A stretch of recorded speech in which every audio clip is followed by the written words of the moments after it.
довольно много рецептов этого чудесного торта. Сегодня готовлю чудесный торт Карпатка с клубникой. Этот десерт – настоящая польская классика, но с летним акцентом.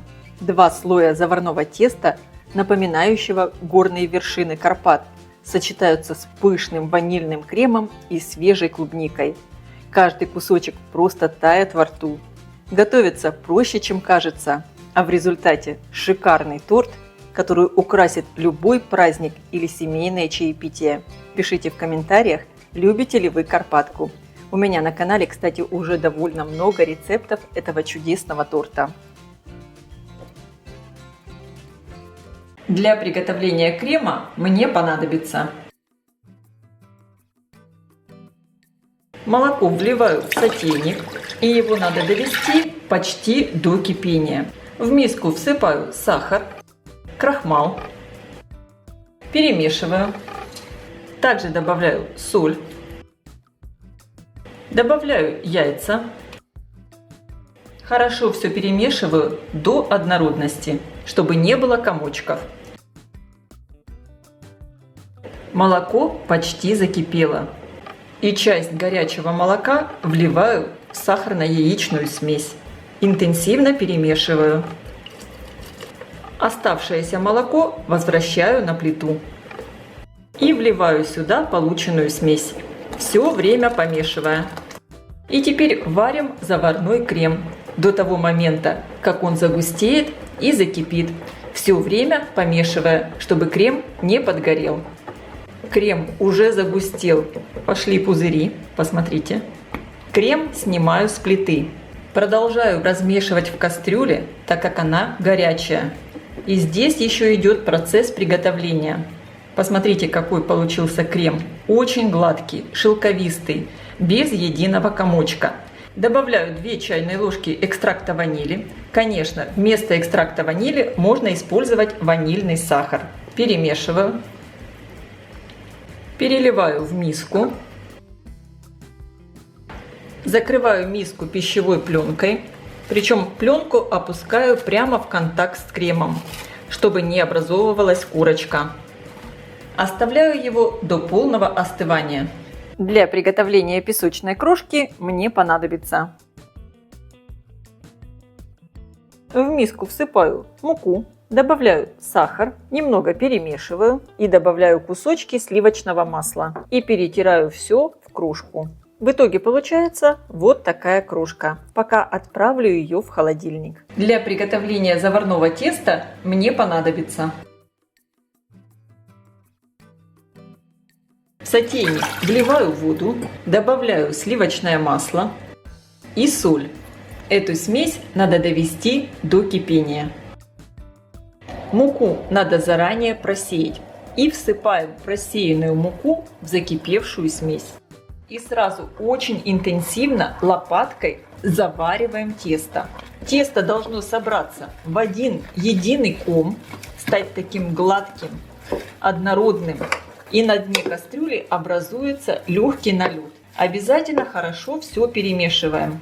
Посмотрите, буквально за 1 минуту вся мука заварилась. Тесто стало вот таким гладким, собралось в один ком, и на дне кастрюли образовался налет. Перекладываю тесто в миску. Немного его вот так раскрою, чтобы выходил лишний пар. Сейчас прямо в горячее тесто я буду добавлять по 1 яйца и хорошо вымешивать. Отправляю первое яйцо в тесто и хорошо перемешиваю. Только после того, как хорошо вмешали первое яйцо, добавляем следующее.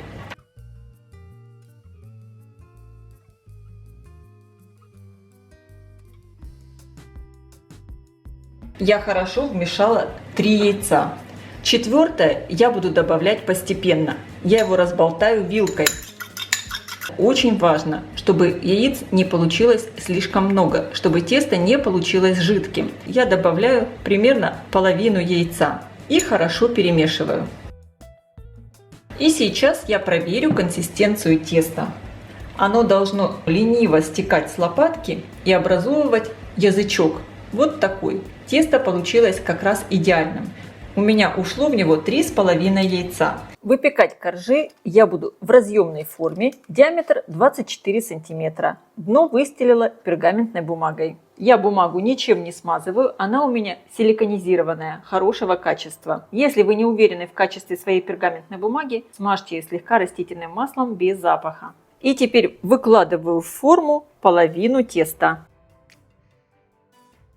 Слишком сильно ничего выравнивать не надо. Наоборот, я делаю вот такие углубления шпателем, чтобы тесто запеклось такими красивыми узорами. Оно будет подниматься такими вершинами, как настоящие горы. У меня на канале уже есть много рецептов торта Карпатка. Я обязательно оставлю на них ссылки в описании. И сегодня я Карпатку делаю с песочной крошкой. Поэтому песочную крошку я делю пополам и высыпаю половину сверху на тесто. Крошку немного иногда сжимаю в руках, чтобы получилась крошка разного размера. Попадались большие и мелкие кусочки. Они красиво запекутся, будут хрустящими. Если вы не хотите использовать крошку, вы можете ее не добавлять. Просто выпекать так корж, либо присыпать его, допустим, миндальными лепестками. И первый корж я отправляю выпекаться в хорошо разогретую до 200 градусов духовку примерно на 25-30 минут. Конечно, вы ориентируйтесь по своей духовке. Форму я ставлю на средний уровень, включен верх и низ. Корж должен хорошо подсушиться, он должен быть сухим. Первый корж испекся, и посмотрите, какой он получился интересный. Сейчас я аккуратно прохожусь ножом по краю формы. Снимаю кольцо. Вообще, конечно, это будет очень вкусно. Мне кажется, сочетание заварного и песочного теста это просто великолепно. И корж я сразу перекладываю на решетку. Посмотрите, какой он интересный получился. Оставляю первый корж остывать и пеку следующий. Я буду использовать ту же пергаментную бумагу, устанавливаю кольцо, выкладываю оставшееся тесто и повторяю все точно так же. Распределяю, присыпаю сверху крошкой и отправляю выпекаться. Второй корж также уже испекся. Достаю его из формы. Коржи получаются очень красивые. Оставляю оба коржа полностью остыть. А я тем временем заканчиваю приготовление крема. Сливочное масло перекладываю в миску. Хорошо взобью масло примерно в течение 4-5 минут в пышную светлую массу. Также миксером немного перемешаю заварной крем, чтобы его легче было соединять с маслом. Понемногу соединяем заварной крем с маслом. Первую часть заварного крема добавляем совсем небольшую, чтобы сравнять температуру масла и крема. Крем стоял у меня в холодильнике, поэтому он чуть более холодный, чем масло. Если добавлять заварную основу в масло постепенно, крем не расслоится. Таким образом, заварную основу я добавляю где-то в 4-5 приемов. И благодаря этому крем получится пышный, красивый и хорошо застынет в холодильнике. Сейчас добавляю всю оставшуюся заварную основу. Какой просто великолепный, красивый, вкусный крем получился. Сегодня мою карпатку я буду делать с клубникой. Ягоды я уже помыла. И теперь срезаю хвостики и разрезаю ягоды пополам. Я буду разрезать не все ягоды, часть оставлю целыми. Итак, у меня все готово, и я буду собирать торт. Я выкладываю первый корж на тарелку. Выкладывайте на низ тот корж, который вам не так сильно нравится. Оставляйте самый красивый для верхнего. Собирать торт можно либо в форме, в которой вы его выпекали, разъемной, либо можно использовать вот такое разъемное кольцо. Я устанавливаю кольцо на тарелку. Также я выкладываю по бокам ацетатную пленку. Если у вас нет такой пленки, вы можете использовать просто плотный файл. Я зажимаю кольцо и теперь выкладываю крем. Начинаю я крем выкладывать по краю. Делаю такой небольшой слой крема, вот таким образом по краю коржа. Старайтесь не заходить слишком высоко, не делать слишком большой бортик и не запачкать пленку. И теперь по краю формы я начинаю выкладывать клубнику. Половинки ягод плотно прижимаю к бортику. Теперь я выкладываю весь оставшийся крем. Аккуратно его распределяю и по краям, и по центру. По краям клубники я вот таким образом крем распределяю, чтобы он вот так хорошо закрыл ягоды. И теперь в середину торта я вдавливаю оставшиеся ягоды клубники, целые. Сколько использовать клубники, вы решайте сами. Все по вашему вкусу. Ее может быть больше, меньше. Выкладываю так прямо в хаотичном порядке. Всего у меня здесь ушло 500 граммов клубники. И сейчас немного все выравниваю вот таким образом кремом. Закрываю клубнику. И теперь аккуратно сверху выкладываю второй корж. Немного прижимаю. Вот так здорово все получилось.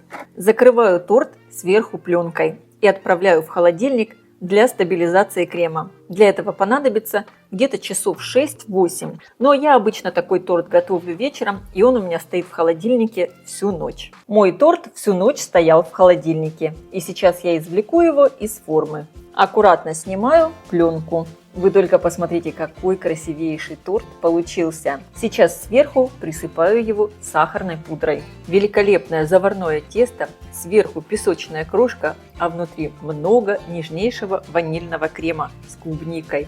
Это просто великолепное сочетание. Обязательно его приготовьте и попробуйте. Я желаю всем приятного просмотра и приятного аппетита. Если видео вам понравилось, ставьте лайки, пишите комментарии. Делитесь им с вашими друзьями в социальных сетях. Подписывайтесь на мой канал Люда Язикук «Позитивная кухня». Всем пока!